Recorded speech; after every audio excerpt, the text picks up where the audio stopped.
Good morning friends, আমার নতুন একটি ব্লগে তোমাদের সবাইকে জানাই স্বাগত এবং অনেক অনেক ভালোবাসা জানিয়ে আজ ব্লগটি শুরু করছি।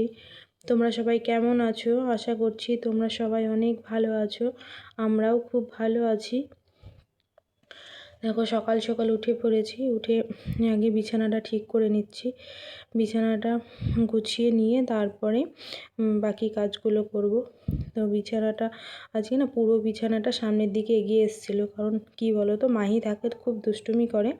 তো ওই জন্যে আবার নতুন করে সব কিছু উঠিয়ে আবার পেতে নিচ্ছি। প্রত্যেক দিন তো বিছানাটা উঠিয়ে পারা হয় না, তবে মাঝে মধ্যে এরকম করে পেরে নিলে পরে বিছানাটা খুব সুন্দর টান টান থাকে, তাই না? আর এমনিতেও বিছানাগুলো আমার কোনো কিছুই হয় না। আজকে জানি না, মাহি না খুব বদমাশ করছিল। মাহি আর মৌ ছিল দুজনেই। তো দেখো, আমি এখন বিছানাটা পেতে নিচ্ছি। আর এই পাতলা ব্ল্যাঙ্কেটটা, এটা খুব সুন্দর লাগছে দেখছি ক্যামেরাতে। তো দেখো, সকাল সকাল এইটা করে নিয়ে তারপরে ঝাড়ু পোছা করে নেবো। আজকে পোছা দিতে হবে, উপরের ঘর নিচের ঘর সবটাই পোছা লাগাবো। কারণ অনেক কয়টা দিন বাড়ি ছিলাম না, তারপরেও আমি পোছা লাগানো হয়েছিল নিচের ঘরগুলোতে।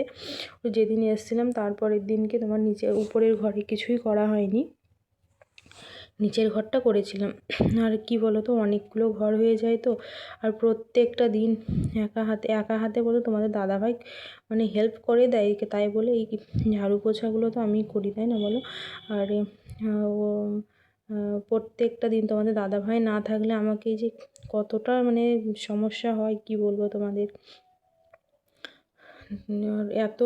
এতগুলো ঘর উপর নিচ সব থেকে আমার ওই পোছা লাগাতে সিঁড়িতে খুবই মনে হয় যেন কষ্ট লেগে যায় সিঁড়িতে পোছা লাগাতে। এমনি তো ঠিকঠাক থাকে, আর উপর নিচে আমাদের অনেকগুলো ঘর আছে। ধরো, সেই 3তলা সিঁড়ি থেকে সমান ঝাড়ু পোছা দিতে হয়। আমার মতো অনেকেরই আছো, আমার যেমন ঘর, অনেকের উঠান আছে, উঠান ঝাড়ু টাড়ু দিতে হয়। আমার উঠান নেই, যতটুকু সবই তো পুরোটাই ঘর হয়ে যায়। উঠান নেই, বাড়ির সামনেটা একদম অল্প আছে। তোমাদের সব তো দেখিয়ে দিয়েছি হোম ট্যুর ভিডিওতে। তো দেখো, আর এই বিছানার উপরে যতদিন ঠান্ডা থাকবে এই ব্ল্যাঙ্কেট, কত কিছু দেখো, এই এত কিছু সব কিছু লাগিয়ে রেখে দিতে হয় ঠিক করে, না হলে আবার ভালো লাগবে না। আর এই খাটের ডিজাইনটা দেখো, খুব সুন্দর, কিন্তু এই খাটটা আমার খুব ভালো লাগে, ডিজাইনটা খুবই সুন্দর। এই খাটটা ইচ্ছা ছিল যে নিচে নিয়ে যাব, কিন্তু তোমাদের দাদাভাই একা আছে তো, একা আমি তো পারবো না, তো একা নিয়ে যাওয়াটা সম্ভব নয়। দেখি কোন দিন নিয়ে যেতে পারি। আর বলো না, এটা নিচেই ছিল, আমি বললাম যে উপরে নিয়ে আসার জন্য, তো আবার সেই উপরে নিয়ে আসা হয়েছে। আর দেখো, আমাদের ঝাড়ু দিয়ে নিয়েছি, ঝাড়ু দেওয়ার পর এই দেখো পোছা লাগাতে এসেছি। আর মাঝকার ঘরটাতে আমি পোছা লাগিয়ে দিয়েছি, পোছা লাগিয়ে ওটা ফ্যান চালিয়ে দিয়েছি। এখন ফ্যান না চালালে কি বলো তো, কিছু শোকাতেই চায় না একদম।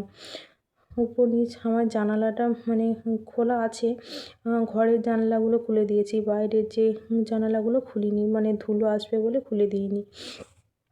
সব ঘরের জানালাগুলো খুলে দিয়েছি। দেখো, আমি পোছাটা লাগিয়ে নিচ্ছি। এই যে এইগুলো হয়ে না, মপগুলো হয়ে খুব সুবিধা হয়েছে, কারণ না হলে অনেকটা টাইম লেগে যায় বসে বসে পোছা লাগাতে। আর যেহেতু বসে পোছা লাগালে কিছু না হলে অনেকটা টাইম লাগবে, ঘন্টা 2-1 তো বটেই। তো বাচ্চা নিয়ে অত তো সম্ভব নয়। তো দেখো, এইগুলো তোমাদের দাদাভাই অনেক দিন আগে থেকেই অর্ডার দিয়েছে, যখনই আমি নতুন বাড়িতে এসেছিলাম তখন থেকেই। দেখো, আমি বাসি কাজ পুরো সেরে নিয়েছি, সেরে নিয়ে এবার স্নান করে যা কাচার জিনিস ছিল কেচে, অনেকটা, এখন তো কিছুটা কাচবো, বাকিটা পরে কেচে দেবো। তো এখন যে বাড়িতে ছিলাম না, বাড়িতে আসার পর তো অনেক কাপড় ধুয়ে দিতেই হবে, তাই না? ওইগুলো সব ধুয়ে দেওয়া, কেচে দেওয়া। আর তোমাদের দাদাভাই এইদিকে কিছু কাপড় ছিল উঠিয়ে ওই সাইডে রেখে দিল, এখন মাহিকে নিয়ে দাঁড়িয়ে আছে। ও আমাকে বলছে যে অনেক কাজ কেচেছো, তো যেগুলো পাতলা জিনিস সেগুলো ভিতরে রেখে দাও, আর যেগুলো একটু মোটা সেইগুলো রোদের দিকে দাও, না হলে তো জায়গা হবে না। তার জন্য আমি কি করলাম, ওই যে কাঁথা আরও কিছু তোমাদের দাদাভাইয়ের টাকস্যুট এগুলো সব বাইরের দিকে দিলাম, আর আমার ব্লাউজ ওইগুলো সব ভিতরের দিকে দিলাম। আর ঠান্ডার দিনে কাচতে না খুবই কষ্ট হয়ে যায় মনে হয়, অনেকগুলো যেহেতু কাচতে হয়। আর কোনো জায়গায় ঘুরতে গেলে তো আর বলতেই হয় না যে কত কাচতে হবে, তাই না? আর এই দেখো এইদিকে আমি রান্নাটা দিয়েছিলাম, তারপর আবার মনে পড়লো না, তোমাদের দাদাভাই তো বলেছিল যে যেগুলো পাতলা জিনিস আছে ওগুলো ভিতরের দিকে মেলে দিতে। আমার আর মনে ছিল না, আর বাইরে হাওয়া করছে। আর এইগুলো দেখো অনেক কিছু কাচা, যেহেতু তোমাদের দাদাভাই নিয়ে গেছিলো ওগুলো সব, তো ওইগুলো সব কেচে দিতে হবে। আর মাহির ঠান্ডা লেগেছে, তো মাহির ঠান্ডা লেগেছে, ও প্রচণ্ড পরিমাণে বমি করছে, মানে ওষুধ খাচ্ছে। ডাক্তারে বলেইছে যে একটু বমি না করলে সেলের সেটা উঠে যাবে।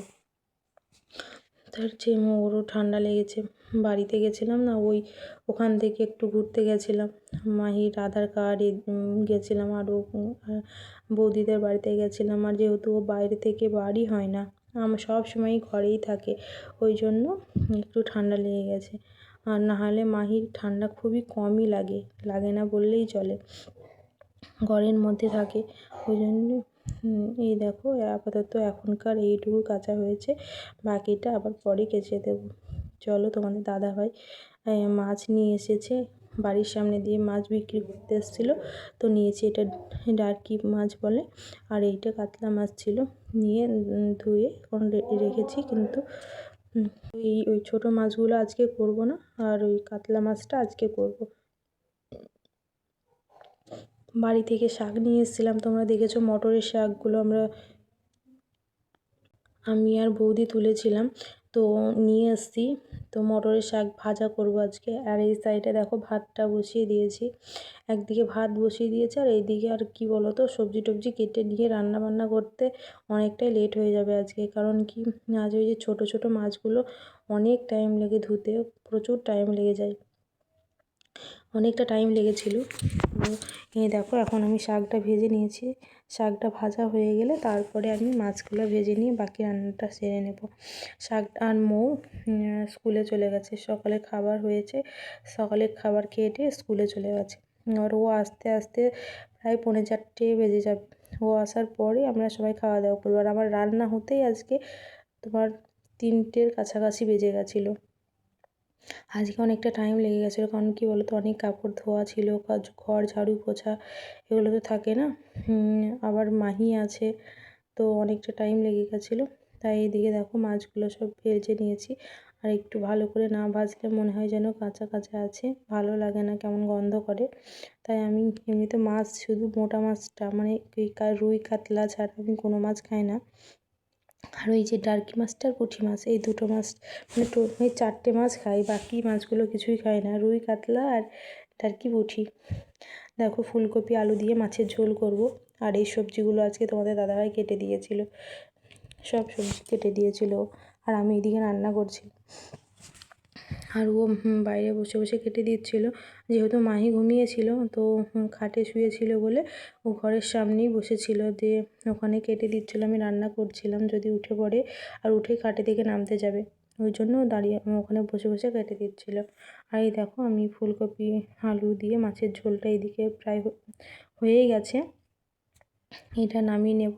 তারপরে সব রকম সবজি দিয়ে একটা মিক্স, মানে চচ্চড়ি টাইপের করব।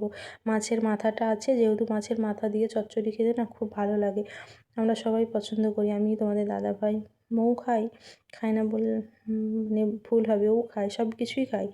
এই দেখো করে নিয়েছি, মাছের একটু তেল ছিল, তেলটা ভেজে নিয়েছি, শাক ভাজা, চচ্চড়ি আর মাছের ঝোল ফুলকপি দিয়ে। এই দেখো তারপরে দেখো বিকেলের দিকে এসেছি, এগুলো তো কিছুই শুকায়নি, তার মধ্যে মধ্যে যা শুকিয়েছে আমি উঠিয়ে নেবো, আর বাদ বাকি সব ভিতরে আবার মেলে দেবো।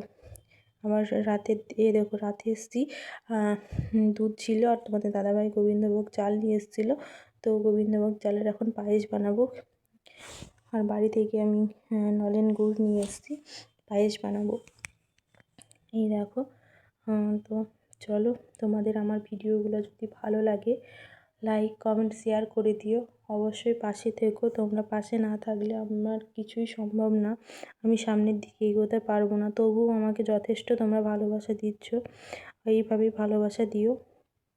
আর আজকের মতো ভিডিওটা এখানেই শেষ করব। যদি তোমরা সবাই ভালো থেকো। আবার নতুন একটা ভিডিওর সাথে তোমাদের সাথে দেখা হবে। আজকের মতো টাটা, গুড নাইট, বাই।